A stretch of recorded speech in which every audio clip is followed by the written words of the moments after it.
বাজেটটা যদি সেটা কেজিএফ এর বাজেটে হয় তারপর রাফির কম পড়েই যাবে। তুফান ঝড় জয় করবে গোটা পৃথিবীর মানুষকে।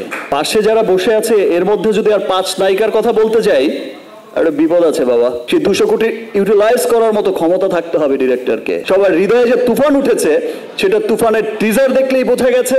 দুপাশে 2 সুন্দরী হট নায়িকা বসে আছে, ঘামিয়েই যাচ্ছি। আমার দেশের সিনেমাটাকে আমি শুধু এই গণ্ডিতে বেঁধে রাখতে চাই না, এই তুফান বয়ে যাবে গোটা পৃথিবীতে। তো তখন থেকেই আমি আসলে রাফির কে নিয়ে খুবই গর্বিত যে আজকে তুফানের বাজেট যা, এবং আমি খুব প্রাউড করেই তখন সেখানে বলতাম যে আজকে তুফানের বাজেট যা, রাফি হচ্ছে এমন একজন পরিচালক, বাজেটটা যদি সেটা কেজিএফ এর বাজেটে হয় তারপর রাফির কম পড়েই যাবে।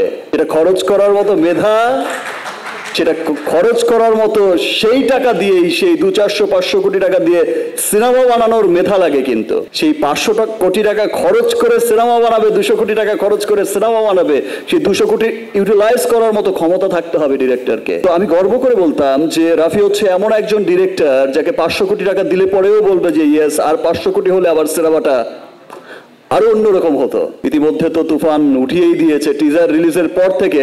আমার সত্যিই খুব ভালো লাগছে, বিকজ আপনারা তো আমার সঙ্গে সবসময় আছেন, ফুটেজগুলো আপনাদের কাছেই আছে। আমি সবসময় একটা কথা অনেক বছর ধরেই বলে আসছি যে আমার দেশের সিনেমাটাকে আমি শুধু এই গণ্ডিতে বেঁধে রাখতে চাই না। আমি ঈদের দিন সকালে নামাজ পড়ে এসে বা আমার ঈদের সময় থেকে আমি সেই স্বপ্ন দেখতে চাই যে ওকে ফাইন, ইংল্যান্ডের কি অবস্থা, ডাবলিনের কি অবস্থা, নিউ ইয়র্কের কি অবস্থা, নিউ জার্সি এর কি অবস্থা, অস্ট্রেলিয়ার কি অবস্থা, নিউজিল্যান্ডের কি অবস্থা, ইটালির কি অবস্থা, সুইজারল্যান্ডের কি অবস্থা।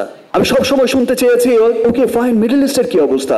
মিডল ইস্টের তো অনেকগুলো দেশে দেশে খবর আসছে।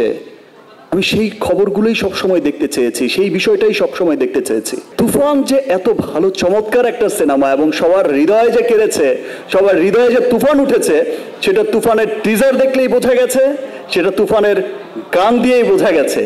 উড়াধুরাই করে দিয়েছে। Thank you Rafi.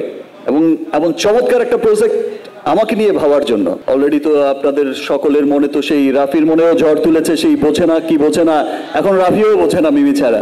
একদম। এই তুফান বয়ে যাবে গোটা পৃথিবীতে। তুফান ঝড় জয় করবে গোটা পৃথিবীর মানুষকে।